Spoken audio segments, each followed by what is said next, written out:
여러분 행복하셨습니까? 예.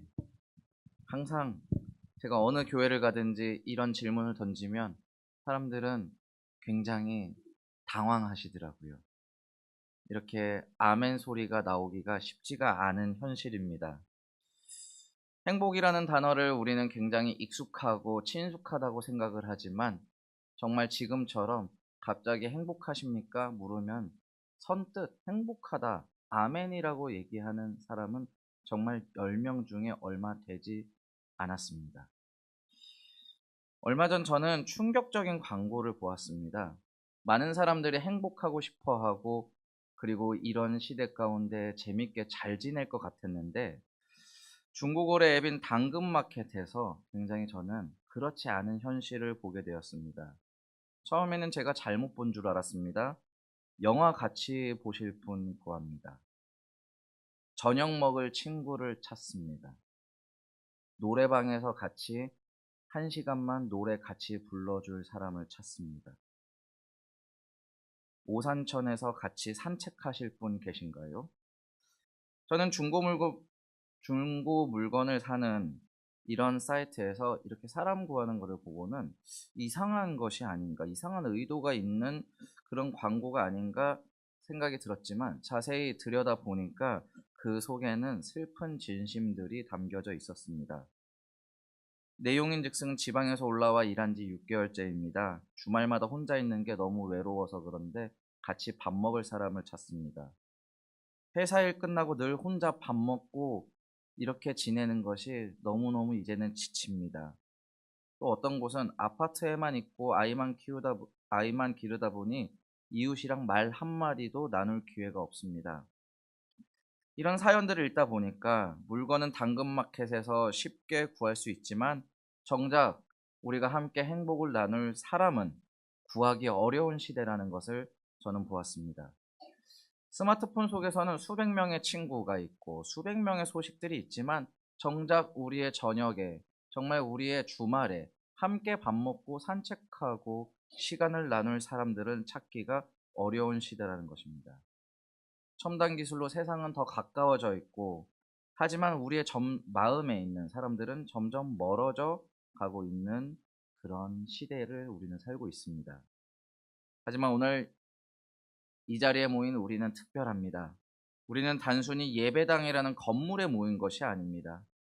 우리 한 사람 한 사람 마음이 너무나 익숙하지만 서로를 위해서 함께 기도하고 함께 예배하고 함께 밥을 먹는 그런 공동체로 이 자리에 모여 있습니다. 저는 이 모임 자체가 이 시대의 희망이고 행복이라고 생각합니다. 여러분, 이런 진정한 교제의 그리고 진정한 희망의 이런 공동체로 여러분들을 하나님께서 불러주셨습니다. 여러분, 그런 하나님 앞에서 정말 이 공동체 안에서 진정한 성도의 교제와 함께 감사와 찬양이 넘쳐나는 그런 하나님의 행복, 하나님의 샬롬을 누리시는 여러분 되시기를 간절히 바랍니다. 여러분한테 다시 한번 묻겠습니다. 여러분 행복하십니까? 네, 네. 5분이 더 드셨습니다. 네. 오늘 말씀은 이런 공동체와 관련이 있습니다. 시편 114편 말씀을 통해서 이런 현실 가운데에 정말 우리는 놀라운 진리를 발견하게 될 것입니다. 바로 성전이라는 것이 무엇인지, 그리고 우리가 어떻게 이 공동체가 성전이 되는지 거기에 대해서 오늘 말씀은 말하고 있습니다. 유대인들 그리고 이스라엘 백성들에게 성전은 단순한 건물이 아니었습니다. 그것은 그들의 정체성 그 자체였습니다. 이 성전이라는 것은 3가지 중요한 의미가 있습니다. 첫 번째로는 하나님의 임재를 상징했습니다. 성전의 지성소에는 법궤가 있었고 그곳에는 하나님의 영광이 임재하였습니다. 그들에게 성전은 하늘나라와 이 땅이 만나는 지점이었고요. 그리고 인간이 하나님을 만날 수 있는 유일한 장소가 바로 성전이었습니다. 그런데 그 성전이 이스라엘 백성들에게는 아주 이렇게 중요한데 성전이 파괴되고 상실되는 사건이 그들에게 일어났습니다. 그것은 단순히 건물이 무너진 것이 아니라 하나님과의 만남의 통로가 끊어졌다는 충격적인 사건이었습니다. 두 번째로 성전의 이스라엘 백성들의 의미는 뭐냐면 용서와 화해의 장소였습니다. 대제사장은 1년에 한 번 속죄일에 지성소에 들어가 백성들의 죄를 용서받았습니다. 성전은 하나님과 화해할 수 있는 유일한 곳이었습니다. 그 세상 어느 곳에서도 하나님과의 화해를 할 수 있는 다른 방법을 찾을 수 없지만 오로지 어떤 장소 성전에서만 하나님과 화해를 할 수 있었습니다. 그런데 그 성전이 무너졌다는 것, 그 성전이 파괴됐다는 것은 하나님과의 화해의 통로가 막힌다는 것입니다. 그것은 죄 용서의 길이 막혔다는 두려움의 시간입니다. 세 번째 성전의 의미는 민족의 구심점이었습니다. 절기 때마다 모든 유대인들은 성전으로 모여들었습니다. 디아스포라 유대인들까지도 멀리서 예루살렘을 향해서 기도했습니다. 성전은 그들을 장소와 시간에 상관없이 하나로 묶어주는 구심점이었습니다. 그런데 이스라엘 백성에게 성전이 무너지는 사건은 바로 민족의 정체성이 흔들리는 그런 사건입니다. 오늘 쓰여진 시편 114편은 후기 성전시로 아마도 바벨론이 포로 생활 이후에 쓰여진 성전에 대한 노래입니다. 이 시기는 이스라엘 백성들에게 매우 중요한 전환점이었습니다. 왜 그랬을까요? 바벨론 포로 이전에 솔로몬이 웅장했던 성전은 이미 파괴되었습니다. 영원할 것 같았던 그 여호와 성전이 파괴되는 것을 백성들은 보았고요. 그리고 그 백성들은 그 땅을 떠나서 한 번도 가보지 못한 그 바벨론 땅에 포로로 끌려갔습니다. 하나님의 임재를 상징하던 곳, 자신들의 정체성과 민족의 구심점이었던 곳이 다 파괴되고 무너지는 상황을 목도했기 때문에 이 정도 되면은 이스라엘 백성은 하나님을 포기했어야만 했습니다. 고대 근동 사회에서 자신의 신이나 민족이 망하면 그 신은 이제 폐기 처분하는 것이 그때 당시에 종교 문화였는데, 하지만 여호와 신앙과 그들의 이스라엘 백성들은 그런 성전의 파괴와 민족의 멸망 가운데서도 하나님을 믿는 신앙을 포기하지 않았습니다.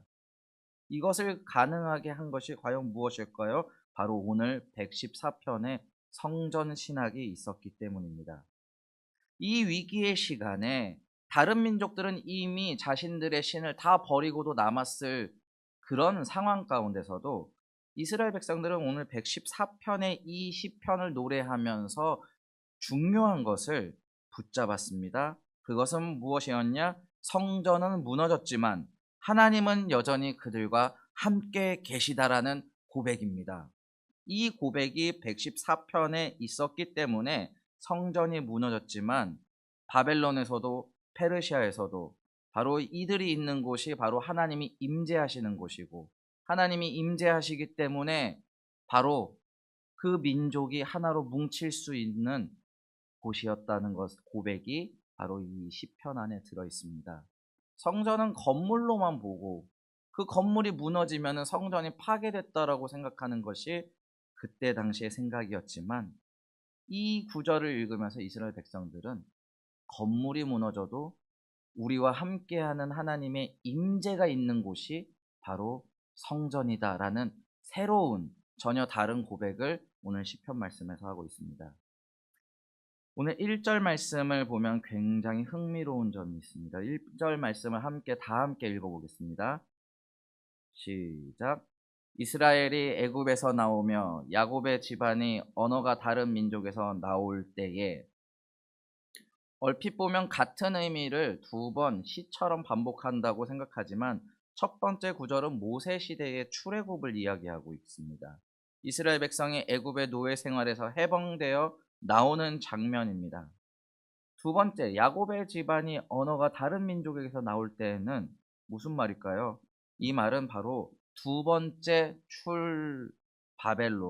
두 번째 엑소도스인 바벨론에서 나오는 상황을 이야기하고 있습니다. 이 시편의 저자는 출애굽과 출바벨론 두 사건을 1절에서 두 번 언급을 하고 있습니다. 이것은 단순히 문학적 기교가 아니라 이 시편의 저자는 중요한 신학적 진리를 전하고 있습니다. 하나님의 구원은 한 번으로 끝나는 것이 아니라 두 번, 세 번, 그리고 그 민족의 위기마다 늘 함께 하신다라는 것을 이 시편 114편 1절에서 이야기하고 있습니다. 이스라엘 역사가 끊임없이 반복되는 출애굽의 연속이었듯이 어디선가 우리를 구원을 방해하고 속박하고 억누르는 이런 애국과 바벨론 같은 이런 상황 속에서도 하나님의 이런 엑소도스는 늘 우리에게 반복되고 계속 오늘도 함께 하신다는 것입니다. 1절의 말씀을 1편의 이 지금 1절의 구절을 제가 다시 얘기한다면 이런 고백을 할 수 있습니다. 애굽이나 바벨론 때에도 우리를 구원하신 하나님께서 오늘 우리에게도 신실하게 구원하고 계신다. 이런 고백을 여러분 1절을 읽을 때 함께 하실 수 있으시기 바랍니다. 2절은 시편 114편의 하이라이트입니다. 여러분 114편의 다른 절들을 다 잃어버려도 2절 하나만 잡아도 여러분 모든 걸 이해할 수 있습니다. 2절을 한번 크게 읽어보겠습니다. 시작. 유다는 여호와의 성소가 되고 이스라엘은 그의 영토가 되었도다. 도대체 이 구절에 무슨 단어가 가장 중요한 단어일까요?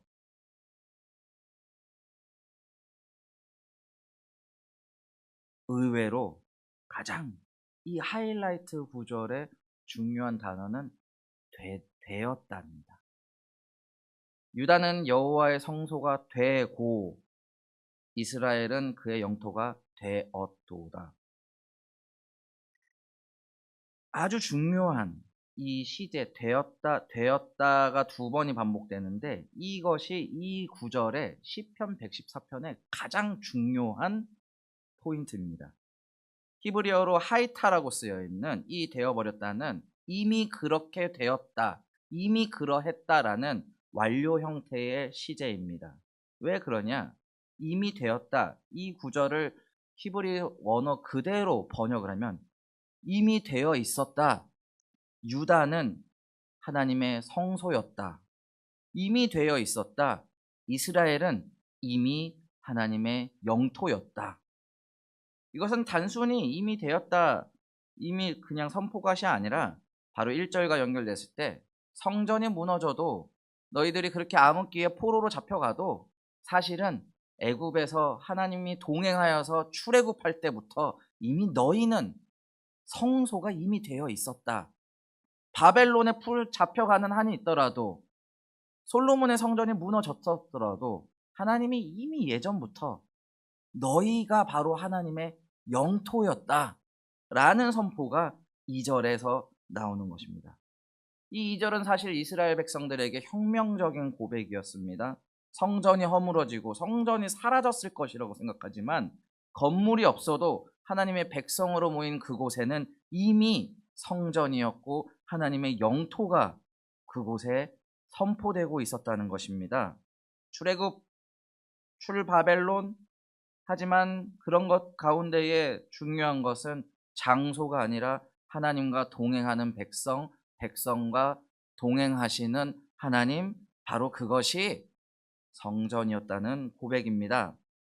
이러한 성전에 대한 이러한 이해의 변화는 바로 신약에서 예수님의 고백과도 말씀과도 완성됩니다. 요한복음에서 예수님은 이 성전을 헐라 내가 사흘 동안 일으키리라 요한복음 2장 19절에서 말씀하셨듯이 자기의 육체를 가리켜 바로 말씀하신 것입니다. 우리는 성전은 정말 눈에 보이는 세상에서 바라보는 그런 건물이나 집단이나 그런 것이 아니라 바로 예수 그리스도의 몸된 교회로서 성령님이 함께 하시는, 성령님과 하나님과 온 성도가 하나로 연결되어 링크가 되는 그런 공동체가 바로 성전이라는 것입니다. 이것이 바로 오늘 시편 114편이 우리에게 주는 놀라운 메시지입니다. 하나님은 건물 안에 계시는 것이 아닙니다.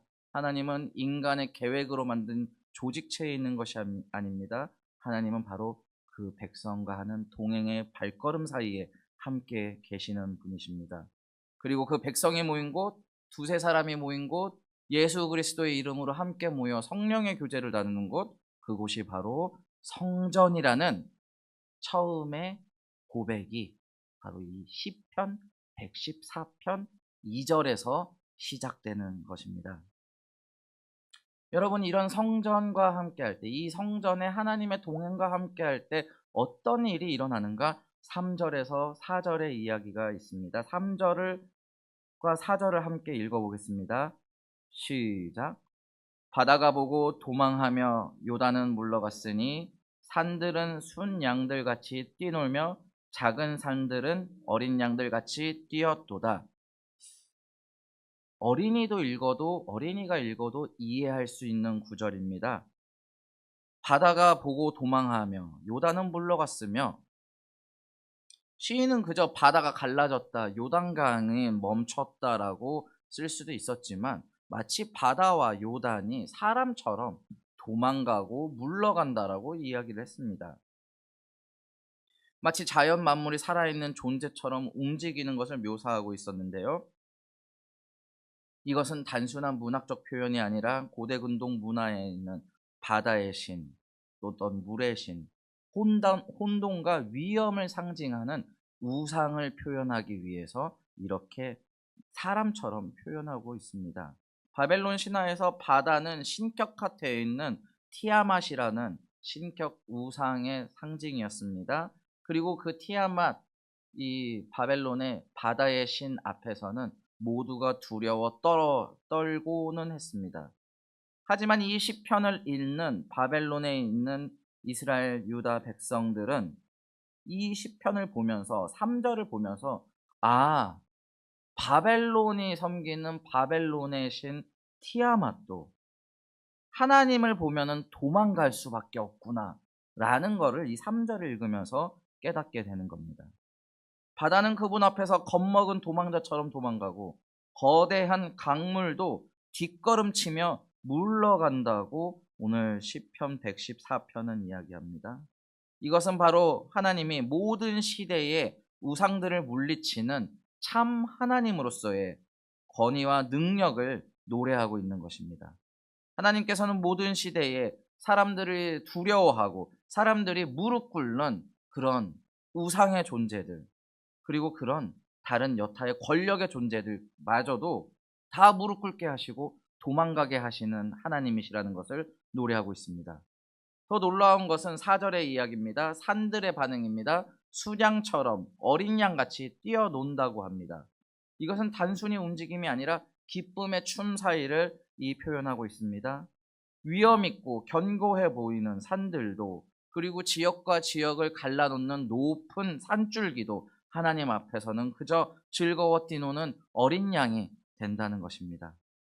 특별히 여러분, 여기서 히브리 성경 가운데 뛰어놀다, 솟아오른다, 어떤 방향이 뭔가요? 밑에서부터 위로 올라가는 거죠. 점프한다. 성경에서 이 점프하고 위로 올라가는 단어는 창조주 하나님을 상징하는 그런 표현입니다. 바로 창조주 하나님의 표현이 정말 움직일 것 같지 않고 지역과 지역을 갈라놓는 거대한 장벽 같은 산도 수량같이 하나님 앞에서 새롭게 뛰어노는 하나님의 창조물에 불과하다는 아름다운 창조물이란 것을 이야기합니다. 오늘의 말씀은 우리에게 참으로 깊은 위로가 됩니다. 우리 앞에 놓인 바다 같은 문제들이 있습니까? 혹시나 건널 수 없는 요단강 같은 장벽이 여러분 앞에 놓여 있습니까? 때로는 움직일 것 같지 않은 산 같은 고난이 여러분 앞에 놓여 있습니까? 걱정하지 마십시오. 우리의 하나님은 바다를 도망가게 하시고 강을 물러가게 하시며 그리고 산을 춤추게 하시는 분이십니다.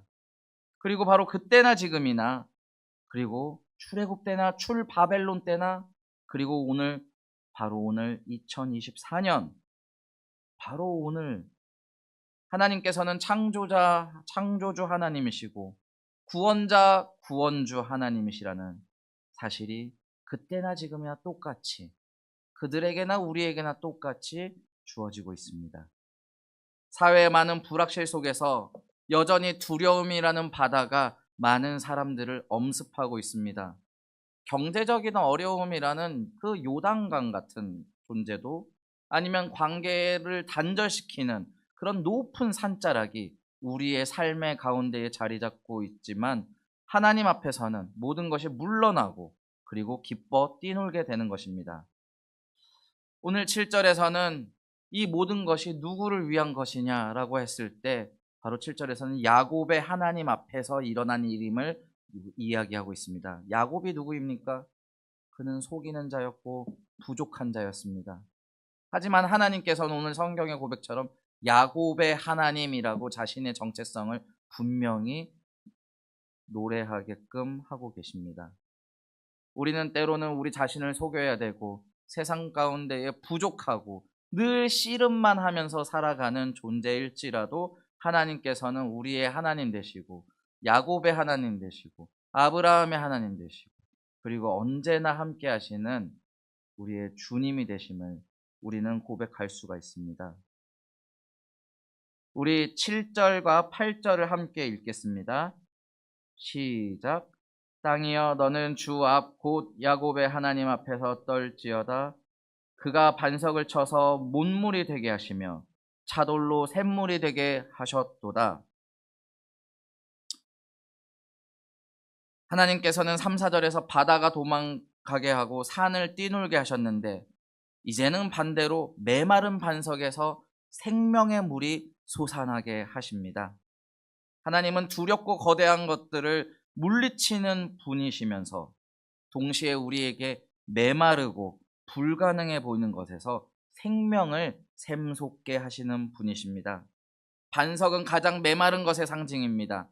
반석은 움직이지 않는 것의 상징입니다. 반석은 깨지지 않는 것의 상징입니다. 하지만 하나님의 능력은 그 반석 가운데서 우리의 목을 축이시는 생명수를 내어주시고, 그리고 그 반석은 우리가 물 가운데 빠지지 않게끔 우리의 디딤돌로 받쳐주시는 하나님의 반석임을 노래하고 있습니다.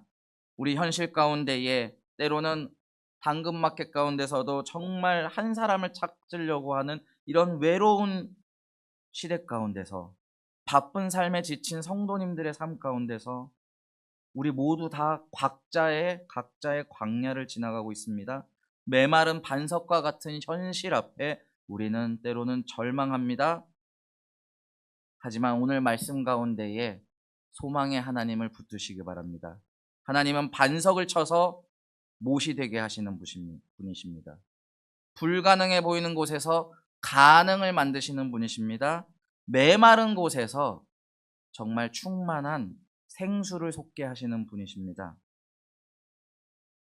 우리 공동체 가운데 외로운 영혼들이 누가 있는지, 위로가 필요한 것이 어디 있는지, 지친 영혼들이 쉼을 얻으며 목마른 영혼들이 생수를 마시게 하는 그런 여호와의 충만한 샬롬이 이 행복한 교회에서 그 샬롬의 생수를 먹고 모두가 행복과 평안 그리고 감사와 찬양이 넘쳐나는 그것을 노래할 수 있는 그런 성전, 바로 그곳이 이곳에 모인 여러분들이 되시기를 간절히 바랍니다. 우리 이 시는 찬양으로 끝납니다. 현실이 아무리 반석처럼 메마르다가 해도 우리는 찬양을 할 수 있습니다. 그리고 성경에서는 찬양과 감사가 나눠져 있는 단어가 아니라 시편에서는 호다라는 단어로, 한 단어로 감사와 찬양을 다 같이 쓰고 있습니다. 우리가 섬기는 야곱의 하나님, 부족함에도 불구하고 우리와 함께 하시며 반석을 샘물로 바꾸시는 하나님을 우리는 찬양하고 감사할 수밖에 없습니다. 함께 기도하겠습니다.